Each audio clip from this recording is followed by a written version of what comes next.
करवा चौथ व्रत कथा। नमस्कार साथियों, आइए आज लोकप्रिय कथा सुनते हैं। करवा चौथ पर व्रतियों को करवा माता की कथा पढ़ना चाहिए। इस कथा को पढ़ने से सुहाग की उम्र लंबी होती है, इसलिए करवा चौथ व्रत के समय यह कथा जरूर सुनें। दाम्पत्य जीवन में मधुरता लाने वाला और संबंधों को अधिक मजबूत बनाने वाला है। सुहागिन महिलाएं पति की दीर्घायु के लिए व्रत कर रही और शाम को चांद को अर्घ्य देकर और छलनी से पति का चेहरा देखकर व्रत तोड़ेंगी। वही कुमारी कन्याएं मनोकूल पति की प्राप्ति के लिए इस दिन निर्जला व्रत रखकर तारों को देखेंगी, फिर व्रत खोलेंगी। आइए लोकप्रिय कथा सुनते हैं। करवा चौथ की कहानी है कि देवी करवा अपने पति के साथ तुंगभद्रा नदी के पास रहती थी। एक दिन करवा के पति नदी में स्नान करने गए तो एक मगरमच्छ ने उनका पैर पकड़ लिया और नदी में खींचने लगा। मृत्यु करीब देखकर करवा के पति करवा को पुकारने लगे। करवा दौड़कर नदी के पास पहुंची और पति को मृत्यु के मुंह में ले जाते देख मगर को देखा। करवा ने तुरंत एक कच्चा धागा लेकर मगरमच्छ को एक पेड़ से बांध दिया। करवा के सातित्व के कारण मगरमच्छ कच्चे धागे में ऐसा बंधा कि टस से मस नहीं हो पा रहा था। करवा के पति और मगरमच्छ दोनों के प्राण संकट में फंसे थे।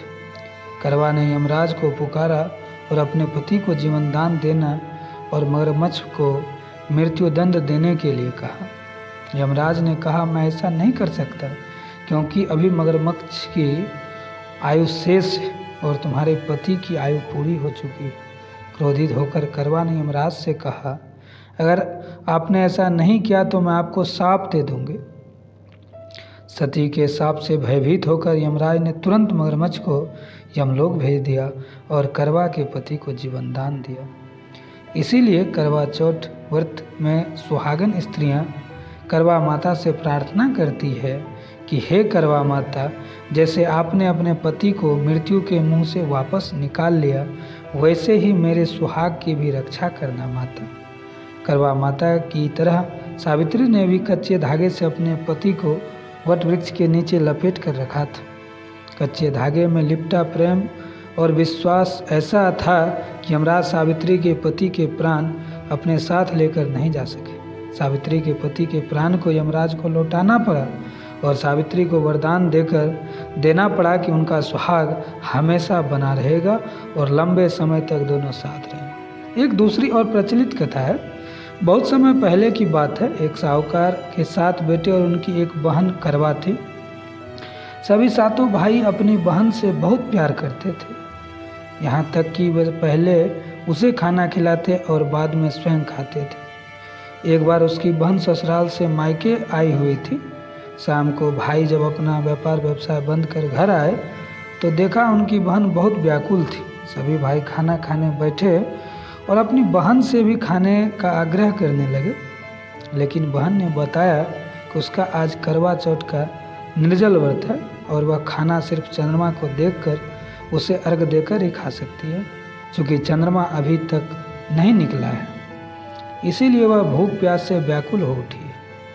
सबसे छोटे भाई को अपनी बहन की हालत देखी नहीं जाती और वह दूर पीपल के पेड़ पर एक दीपक जलाकर चलनी के ओठ में रख देते हैं।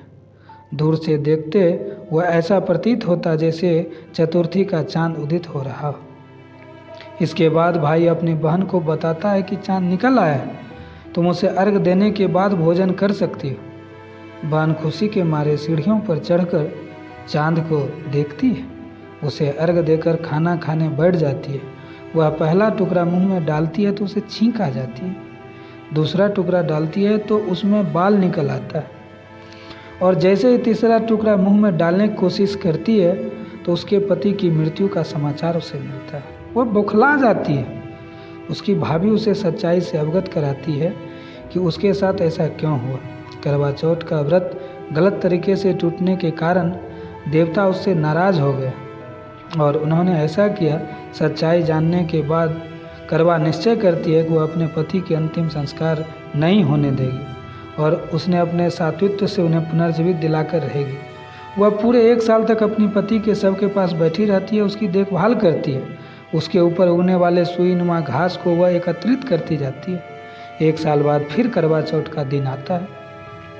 उसकी सभी भाभियाँ करवा चौथ का व्रत रखती है। जब भाभियाँ उससे आशीर्वाद लेने आती है तो वह प्रत्येक भाभी से यम सुई ले लो, पिया सुई दे दो, मुझे भी अपनी जैसी सुहागन बना दो, ऐसा आग्रह करती है। लेकिन हर बार भाभी उसे अगली भाभी से आग्रह करने को कह चली जाती है। इस प्रकार जब छठे नंबर की भाभी आती है तो करवा उससे भी यही बात दोहराती है। यह भाभी उसे बताती है क्योंकि सबसे छोटा भाई की वजह से उसका व्रत टूटा था, अतः उसकी पत्नी में ही शक्ति है कि वह तुम्हारे पति को दोबारा जीवित कर सकती है। इसीलिए जब वह आए तो तुम उसे पकड़ लेना और जब तक वह तुम्हारे पति को जिंदा ना कर दे उसे नहीं छोड़ना। ऐसा कहकर वह चली जाती है। सबसे अंत में छोटी भाभी आती है। करवा उससे भी सुहागन बनने का आग्रह करती है, लेकिन वह टाल मटोली करने लगती है। इसे देख करवा उसे जोर से पकड़ लेती है और अपने सुहाग को जिंदा करने के लिए कहती है। भाभी उससे छुड़ाने के लिए नोचती है, खसोटती है, लेकिन करवा नहीं छोड़ती। अंत में उसकी तपस्या को देख भाभी पसीज जाती है और अपनी छोटी उंगली को चीरकर उसमें से अमृत उसके पति के मुंह में डाल देती है। करवा का पति तुरंत श्री गणेश कहता हुआ उठ बैठता है। इस प्रकार प्रभु की कृपा से उसकी छोटी भाभी के माध्यम से करवा को अपना सुहाग वापस मिल जाता है। हे श्री गणेश माँ गौरी, जिस प्रकार करवा को चीर सुहागन का वरदान आपसे मिला है वैसे ही सब सुहागिनों को मिले। ये कथा अगर अच्छा लगा हो तो चैनल को अवश्य सब्सक्राइब कीजिए।